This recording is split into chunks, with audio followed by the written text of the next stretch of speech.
안녕하십니까. 반갑습니다. 오늘도 전번에 이어서 제가 소장하고 있는 부처님을 소개해 드리도록 하겠습니다. 사실 부처님을 소개해 드린다는 것이 상당히 부담이 가기도 합니다. 저는 좋아서 올리지만은 이 유튜브를, 이 방송을 보는 분들은 조금 부담을 느끼는 것 같아요. 그래서 또 재미가 없는 것 같아요. 조회수가 뚝뚝 떨어지기도 합니다. 그러나 제가 이 방송을 하는 자체가 단 한 분의 불자라도 부처님을, 불상을 제대로 알자, 제대로 알리자 하는 차원에서 이 방송을 시작하게 되었습니다. 사실은 시사성이 있는 조금 소킹한 이야기들을 많이 할 것 같으면은 좀 이 조회수가 늘어날 것 같는데 그러지 못하니까 부처님만 매번 들고 나와서 설명을 들으니까 조금 조회수가 안 늘어나는 그런 부담감도 가지고 있습니다. 그래서 오늘은 조금 일반 상식적인 이야기와 더불어서 부처님을 소개할까 생각합니다. 자, 우리가 초등학교 1학년 때인가 2학년 때인가 배우죠. 그죠? 동서남북을 찾아가는 방법을 배우기도 합니다. 그래, 요즘은 어떻게 배우는지 몰라도 제가 초등학교 다닐 때는 북쪽을 보고 서요. 북쪽을 보고 서가지고 양팔을 쫙 벌릴 것 같으면은 오른팔이 벌려진 쪽이 동쪽, 왼팔을 가리킨 쪽은 서쪽이요, 이렇게. 그런데 앞쪽은 북쪽, 뒤쪽은 남쪽. 이렇게 생각하거든요. 그런데 거기에서 동쪽과 남쪽 사이는 동남쪽, 또 남쪽과 서쪽 사이는 서남쪽, 서쪽과 북쪽 사이는 서북쪽, 또 북쪽과 동쪽 사이는 동북쪽. 이게 사방, 사유 아닙니까? 그죠? 사방, 사유고 하늘과 땅, 이를 끝으면 시방, 10가지 방향이 됩니다. 그래, 불교에서 시방 소리 많이 쓰죠, 그죠? 시방 삼세 제망중중, 그런 말 쓰잖아요. 그게 시방이 이렇게 결성이 되는 것입니다. 그런데 우리가 오른손을 다른 이름으로 뭐라고 그럽니까? 바른손이라죠. 바른손. 왼손은 뭐래요? 왼손은 또 다른 말로 여빈손이래. 여빈손 이러거든요. 근데 그게 무슨 뜻이냐 할 것 같으면은 바른손 하는 것은 받는 손입니다. 받는 손. 또 왼손은 여빈손 이럴 것 같으면은 내가 안 줘도 주기 싫은데 안 주면은 안 되는 것, 이걸 여빈다 그래요. 보통 우리는 그러죠. 해가 옛날 우리 조상들은 전기불이 없고 이럴 때는 해가 떠야만 일이 돼요. 일이 생산이 돼요. 그래서 해가 얼마나 반갑겠습니까? 그래서 해를 받는다. 오른쪽에서 뜨는 해를 받는다. 받아 올린다. 받는다. 이래서 받는 손. 그래, 그게 바른 손이 된 거예요. 왼손은 내가 해가 계속 있으면 좋은데 해가 내가 있기를 바라지만은 아쉽게도 해는 오후가 되면은 저녁이 되면은 져야 돼요. 저쪽으로 보내야 돼요. 그것을 보내기 싫은데 보내는 것. 그죠? 우리가 보통 그러잖아요. 그 집에 큰딸 여있나 그러죠.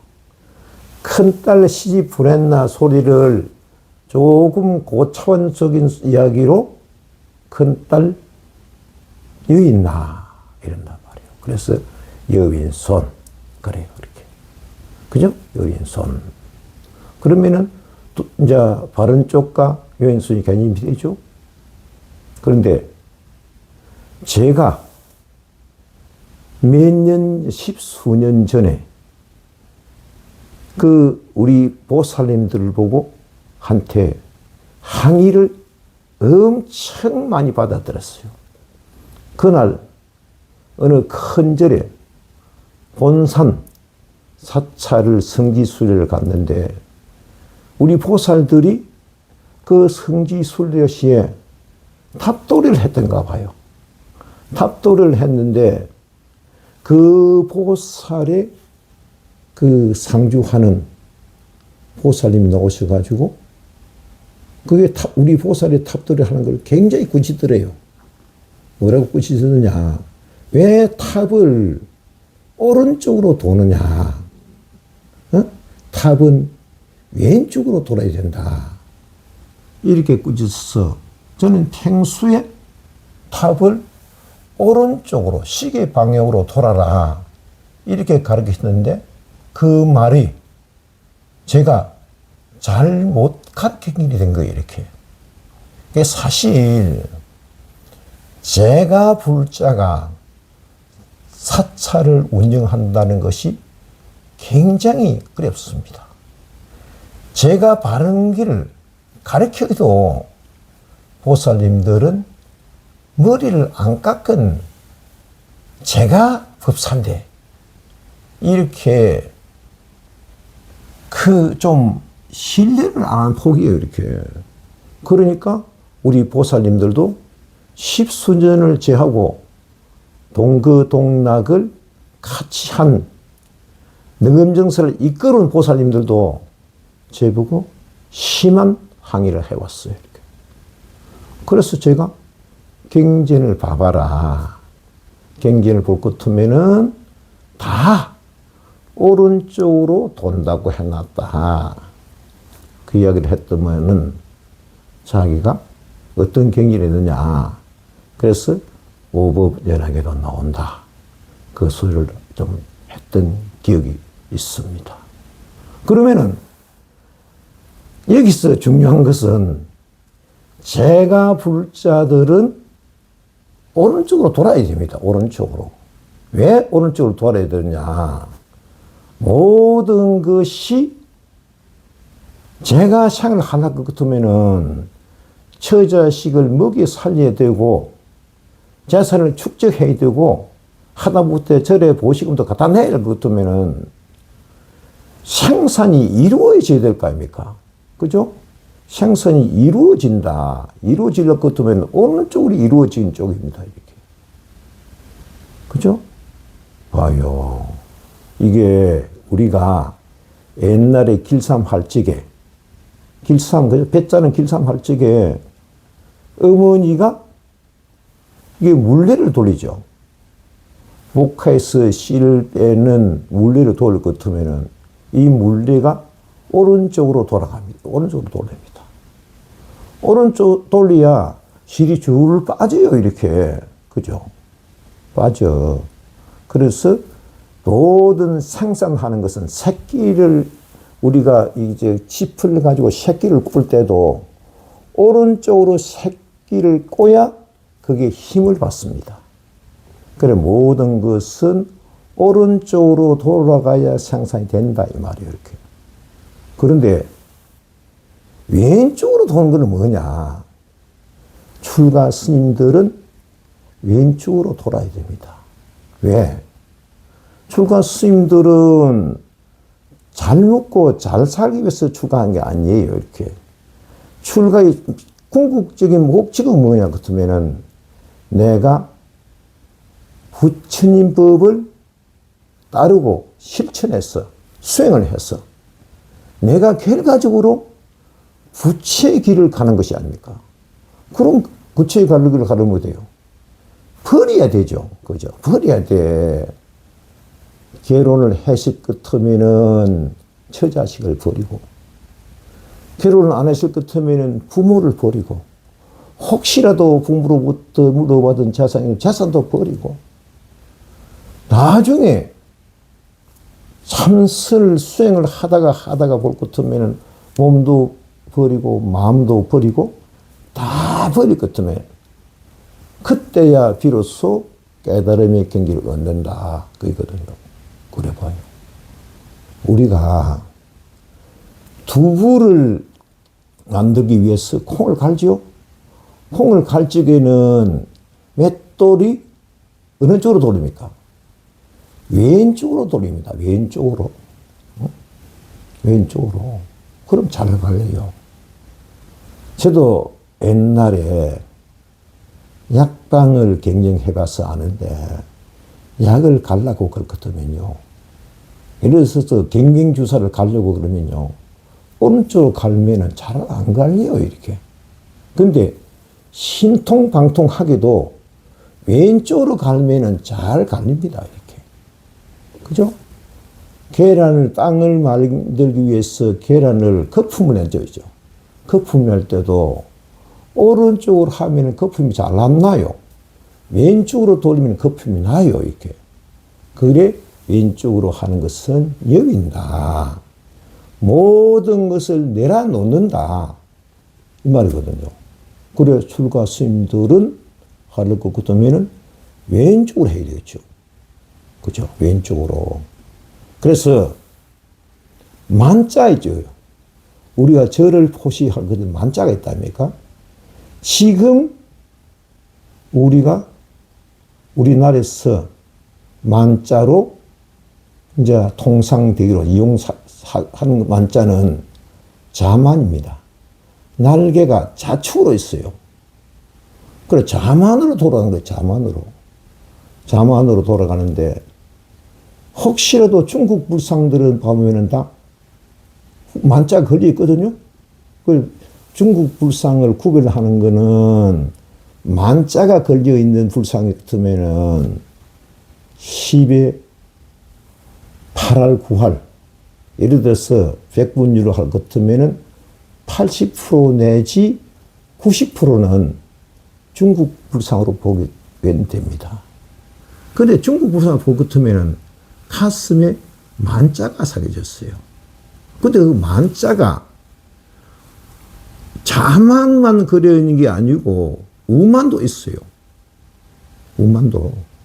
그래, 우만은 제가 불자들이 모시던 부처님이다. 이렇게 보면은 무방할 것입니다. 무방한데, 그러면은 자만과 우만이, 그죠? 합쳐지는 것, 화합되는 것. 그게 뭐겠습니까? 그게 합장이죠. 자, 인도에 혹시 가보신 분들은 알지 모르지만, 인도에 가면은, 인도 사람들은 왼손은 깨끗한 손이에요, 이렇게. 왼손은 왜 깨끗하냐? 만날 매일 이거 갖고는 버리는 손이니까. 버리니까 깨끗해요, 이렇게. 오른손은 뭡니까? 이게 일을 해요. 일을 생산직 일을 하는 거예요, 이렇게. 그러면은 매일 깨끗한 것만 만져갖고 생산이 되겠습니까? 깨끗하지 못한 부정한 것도 내가 만져야 생산이 되는 거예요, 이렇게. 그죠? 그래서 인도나 태국이나 동남아 지방에 가면 그분들은 식사는, 공양은 왼손으로 합니다. 왼손으로. 그리고 모든 상리적인 현상들은 오른손으로 해요. 오른손으로. 그래서 그 사람들 악수를 할 적에 오른손으로 속 내밀 것같으면 결례를 하는 거예요. 이렇게. 더러운 손까지 만지니까요. 그런 경우도 허다합니다. 그런데 그걸 깨끗함을 표시하는 왼손하고요. 왼손하고 또 부정을 뜻하는, 더러움을 뜻하는 오른손을 요렇게 모아. 요걸 합장이라 그러죠? 합장. 그죠? 합장인데, 부처님의 손 모습이 합장하는 손 모습이 있습니다. 손 모양이 있어요. 네? 그런 하고 있는, 그런 수인을 하고 있는 부처님을 모르냐. 그러면은 합장수인이다. 그래, 합장수인. 근데 합장수인에는 12가지 합장수인이 있습니다. 근데 대체적으로 합장수인을 볼 것 같으면은 이게 방금 전에 제가 보여준 이게 연꽃 봉오리처럼 이렇게 연꽃을 닮았다 이래갖고 연하순이다. 연하순이다. 그 연하순이 그래요. 연하수인. 그런데 금강수인도 있어요. 금강수인. 좀 같이 해가지고 제일 끝마디를 요렇게 이제 교차시킵니다. 이렇게. 요리 시켰으면은 금강수인이다. 금강합장수인이다. 요거는 훌구부정. 더러움도 없고 깨끗함도 없고 모두가 다 우리가 분별에 있으면서 나온 것이지. 반야신경 알죠? 반야신경 붙고 뜨면은 부정불감, 불구부정. 그 노잖아요. 그걸 건강반야바라밀다니까 그걸 포시를 하는 겁니다. 그 말고도 합장수인이 12가지가 있어요. 근데 오늘 제가 공개하고자 하는 부처님은 이제 여러분에게 공개하고자 하는 부처님은 목불입니다. 목불인데 이 목불은 굉장히 오래된 목불이에요. 이렇게. 근데 이 어느 절에서 스님이 모시다가 내놓은 부처님을 제가 모시고 오게 되었는데 그 부처님을 지금부터 보여드리도록 하겠습니다. 자, 지금 보이시는 이 부처님이 목불입니다. 크기는 높이가 90입니다. 높이가 90이고 또 이제 그 서가모니 부처님 불상입니다. 그런데 이 부처님 하고 있는 손 수인 모습이 그 연하 합장을 하고 있습니다. 연꽃을 닮았죠. 그죠? 닮았는데 이 불상을 가만히 살펴볼 것 같으면은 이게 이 불상에 정당히 이게 안료로 옷을 입히고 머리카락을 칠하고 그래서 당최 중국에서 쓸 수 있는 아주 최고급의 그 염료로서 다 그 치장을 해놨다 이렇게 볼 수 있습니다. 이 불상이 앉아 있는 자대를 볼 것 같으면요, 이게 자대가 밑에는 팔각으로 된 연화대입니다. 연화대인데 밑에 그 연꽃이 밑에 자대는 아래쪽으로 향하 있고 위에 자대는 아주 섬세하게 이 구름의 연꽃 행상을 하고 있습니다. 이 부처님의 가사도 보면은 상당히 단층이 화려해요. 이렇게 화려한데 제가 이 불상을 손을 안 대고 그냥 그대로 보관하고 있습니다. 이 불상이 저한테 어떻게 된 것은 많은 사연이 있는데 제가 가장 좋아하는 불상이기도 합니다. 목불인데 대략 한 연대를 추정할 것 같으면은 전문가님들이 추정할 것 같으면은 이 연대가 아무리 안 돼도 한 600년은 됐다. 근데 이 불상이 진짜인지 가짜인지는 구분이 안 된다. 합장주를 주로 사용한 것은 우리 불교 역사상 통일시대에 많이 나타난다. 인도에 갔으면은 산치 대탑이든지 또 다른 대탑에 갈 것 같으면은 요 합장한 부처님이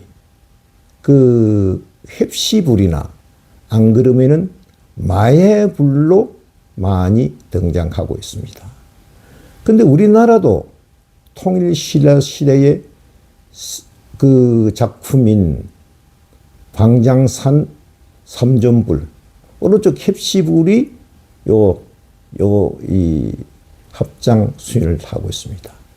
또 경주 석굴암에서도 제가 한번 갔는데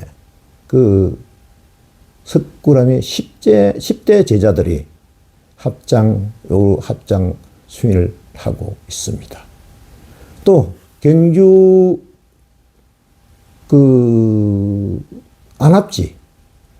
안압지에서 출토된 금동불상에도 펜불인데 이게 뭐냐 같으면은 펜불이라는 것은 철판이나 금동으로 펜을 해가지고 마예불초로 조성한 게 펜불인데 그 펜불에도 이 합장 부침 태어하고 있습니다.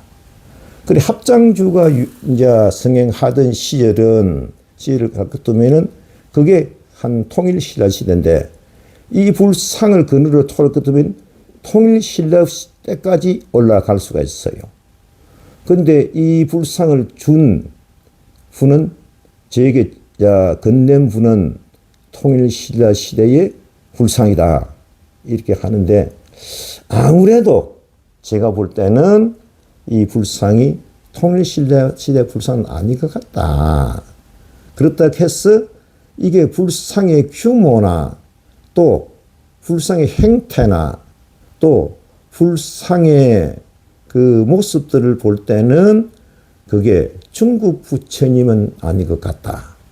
그래서 우리 신라말 이후에 고려말쯤 됐어도 한때 이 합장수인 부처님이 많이 성행했다고 합니다. 그래서 그때 불상이 아닌가 이렇게 추정해 보기도 하는데 아무튼 제가 소장하고 있는 불상 중에서 목불 중에서 가장 귀하게 여기는 목불이기에 제 소장 불교 성고들을 소개하는 세 번째로 이 목불을 소개하는 것입니다. 자, 목불 사진도로만이라도 친견하시고 서원 성취하시길 축원드리면서 오늘 방송을 마칠까 합니다. 감사합니다.